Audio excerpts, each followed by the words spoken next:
Hi friends. I want to guide you through a mindful self-compassion practice. It's really become one of my go-tos these days. When we feel bad, beating ourselves up doesn't help us feel better. We can actually see it in the brain. When we feel bad, shaming and blaming and guilting ourselves doesn't make us feel better. It actually shuts down the parts of the brain that we need to grow and learn and really even solve problems, think creatively, thrive. It helps when we're in a situation of drama where we feel like the victim or where we are the persecutor or where we may be rescuing others. Self-compassion is an antidote to much of the negativity that we experience on a daily basis. And when we can provide ourselves compassion, then we don't tend to be quite as needy or as grasping to try to get it from others. It was developed, this practice I'm going to share with you was developed by Kristin Neff and Christopher Germer, and I've learned a whole lot more about it lately by reading the book by Shauna Shapiro that has a lot of research as well as practical advice. It's called Good Morning, I Love You, and it was released in 2020. So sit somewhere where you're comfortable and you can feel supported, relaxed, and alert. If you feel like it, you can close your eyes. I'll guide us through this practice. If you don't want to close your eyes, I just encourage you to allow them to drift downward so you're not staring at the screen. And I want you to set an intention that you're going to deepen your capacity for self-compassion. And I want you to assume an attitude of kindness and curiosity towards whatever comes up. Mindful self-compassion has 3 steps: emotional tuning, loving kindness, and connecting to common humanity. So I'll guide us through each of those. So first, emotional tuning. It's just noticing what it is you're feeling. So right now, with an attitude of kindness and curiosity, go ahead and notice what unpleasant feelings you may be having right now. Name them if you can. You might say this is an experience of contempt, this is an experience of anger, this is what anxiety feels like. If you can't put a name on the emotion, describe how it feels in your body.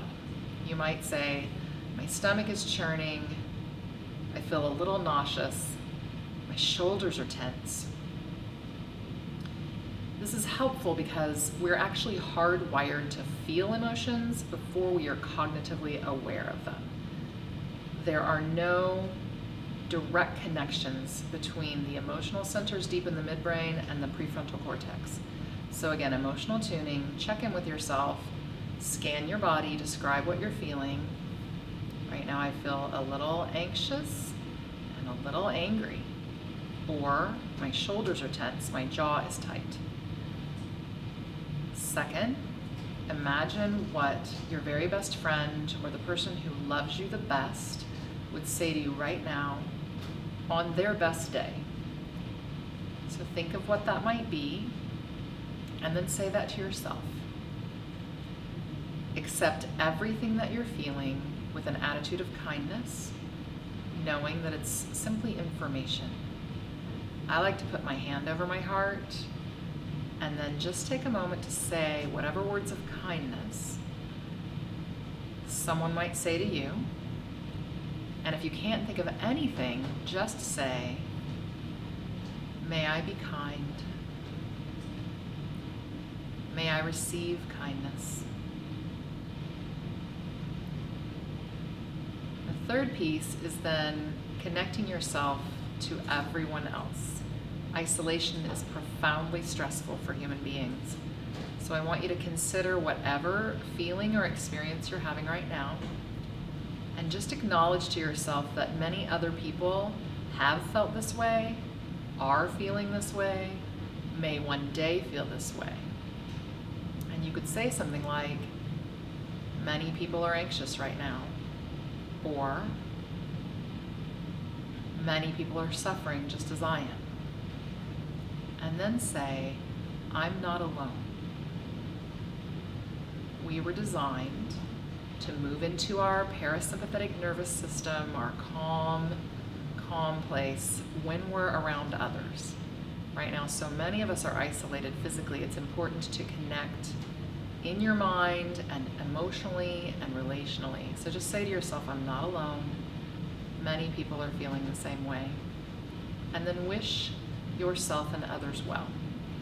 That might sound like, may we all have just what we need. After you've done this, give yourself just a moment to breathe in and out from a place of mindful, kind compassion. And then when you're ready, you can open your eyes or look back at the screen and release this practice. I want to tell you that mindful self-compassion is an antidote to the stress response in 3 ways. 1, that emotional tuning that we did at the beginning, that is a rumination antidote. When we are really stressed, we sometimes get frozen in one thought or series of thoughts and we ruminate. So that emotional tuning will pull us out of rumination. The loving kindness practice, the saying to ourselves what a dear friend might say, or just saying, may I receive kindness, that's an antidote to the fight part of the stress response, where we become very critical and demeaning, especially towards ourselves. And that experience of common humanity, where we acknowledge that we are connected to many people and we're not alone. That's an antidote to the part of the stress response that wants us to isolate and flee, run away, or to numb with substances or activities. So I hope this mindful self-compassion practice will be a practice that you take on and that it will help you live well today.